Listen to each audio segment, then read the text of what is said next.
Hello, എല്ലാവർക്കും സന്നിധി cup of ടീയിലേക്ക് സ്വാഗതം.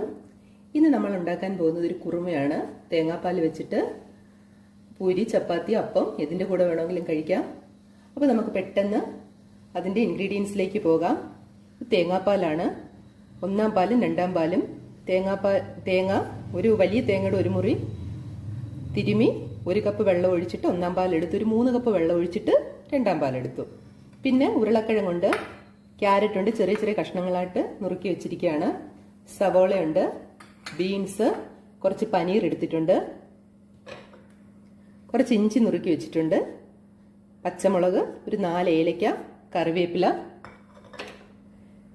പിന്നെ 1 ടീസ്പൂൺ കുരുമുളക് പൊടി, ഒരു 1/2 ടീസ്പൂൺ ഗരം മസാലപ്പൊടി, 1 ടേബിൾ സ്പൂൺ അരിപ്പൊടിയുണ്ട്, പിന്നെ ഇത്തിരി വെള്ളമുണ്ട്, ഉപ്പുണ്ട്. അപ്പോൾ നമുക്ക് പെട്ടെന്ന് റെസിപ്പിയിലോട്ട് പോകാം. ഇതിൽ എണ്ണ ഒട്ടും ഉപയോഗിക്കുന്നില്ല.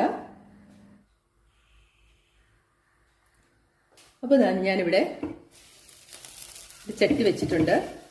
നമുക്കിതിലേക്ക് ഒരു കപ്പ് വെള്ളം ഒഴിച്ചു കൊടുത്ത് ഞാൻ അതിനകത്തേക്ക് സവോള, എല്ലാ വെജിറ്റബിളും ഇട്ട് കൊടുക്കുക. പനീർ ഒഴിച്ച് സകല വെജിറ്റബിളും ഇട്ട് കൊടുക്കുക.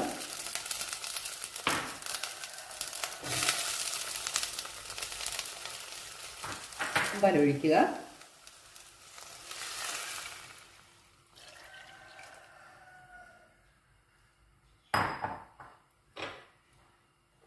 ആദ്യം കുറച്ച് കറിവേപ്പില ഇട്ട് കൊടുക്കാം. ഈ ഇഞ്ചി നുറുക്കിയതും ഈ ഏലക്കയും ഈ പച്ചമുളക് കീറിയതും ഇട്ട് കൊടുക്കുക.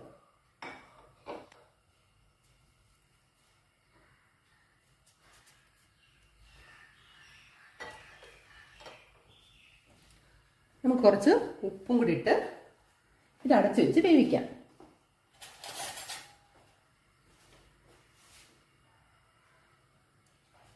അങ്ങനെ 1 ടേബിൾ സ്പൂൺ ഉപ്പ് ഇട്ടിട്ടുണ്ട്. ഇത് ഇളക്കി അടച്ചു വെച്ച് വേവിക്കാം. ഈ ഉരുളക്കിഴങ്ങ് കുറച്ച് സോഫ്റ്റ് ആവുന്നിടം വരെ വേവിച്ചെടുക്കണം. എന്നിട്ട് നമുക്ക് ബാക്കി പരിപാടി ചെയ്യാം. പെട്ടെന്ന് ഉണ്ടാക്കിയെടുക്കാം. നമുക്ക് ഒരു 10-15 മിനിറ്റ് കഴിഞ്ഞ് നമ്മുടെ പച്ചക്കറിയൊക്കെ നന്നായിട്ട് വെന്തിട്ടുണ്ട്. ഉരുളക്കിഴങ്ങൊക്കെ ഒന്ന് ഉടച്ചു കൊടുക്കുക. ഇതിനകത്തേക്ക് നമുക്ക് ഒരു 1/2 ടീസ്പൂൺ കുരുമുളക് പൊടി ഇടാം.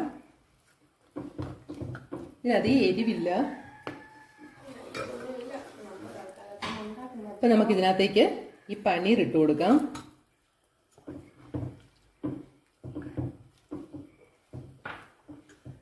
ഗരം മസാല ഇടാം.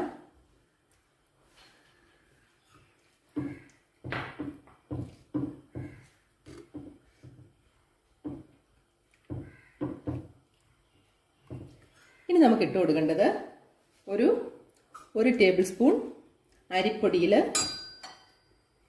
ഒരു 1/4 കപ്പ് വെള്ളം കലക്കി അതിനകത്തേക്ക് ഒഴിച്ചു കൊടുക്കുക.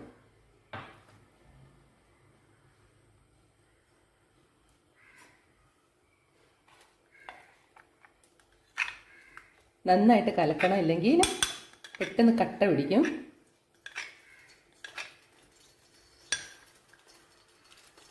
അതിനകത്തേക്ക് ഒഴിച്ച് പെട്ടെന്ന് തന്നെ ഇളക്കി കൊടുക്കുക.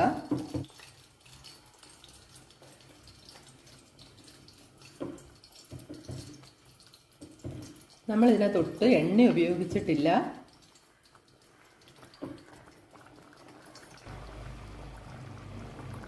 അപ്പോൾ അരിപ്പൊടി ഇട്ടിട്ട് ഒരു 1 മിനിറ്റ് കഴിഞ്ഞു. നന്നായിട്ട് തിളയ്ക്കുന്നുണ്ട്.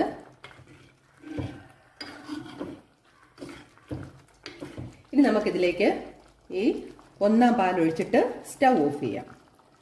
ഒന്നാം പാൽ ഒഴിച്ചിട്ട് പെട്ടെന്ന് തന്നെ സ്റ്റൗ ഓഫ് ചെയ്തോളുക. ആ ചട്ടിയിലുള്ള ചൂട് കൊണ്ട് തന്നെ അത് ചൂടായിക്കോളും. കൂടെ കുറച്ചേറെ കറിവേപ്പില ഇട്ട് കൊടുക്കുക. ഇപ്പം നമ്മുടെ നല്ല ടേസ്റ്റി ആയിട്ടുള്ള കുറുമ റെഡി ആയിട്ടുണ്ട്. മുളക് പൊടിയോ മല്ലിപ്പൊടിയോ എണ്ണയോ ഒന്നും ഉപയോഗിച്ചിട്ടില്ല. ഒരു തേങ്ങാപ്പാൽ മാത്രമാണിത്.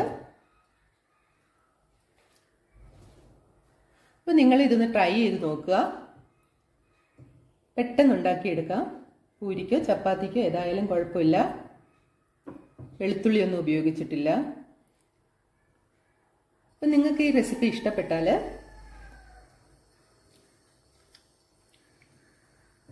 നല്ല ടേസ്റ്റാണ്. തേങ്ങാപ്പാലിൻ്റെ രുചിയും ചെറിയ മധുരവും എരിയും എല്ലാം ഉണ്ട്. അടിപൊളിയാണ്. അപ്പം നിങ്ങളിത് ഉണ്ടാക്കി നോക്കുക. നിങ്ങൾക്ക് റെസിപ്പി ഇഷ്ടപ്പെട്ടാൽ കമൻറ്റിലൂടെ അറിയിക്കുക. എൻ്റെ ചാനൽ സപ്പോർട്ട് ചെയ്യണേ. അപ്പോൾ വീണ്ടും അടുത്ത വീഡിയോയുമായി വരുന്നത് വരെ താങ്ക് യു.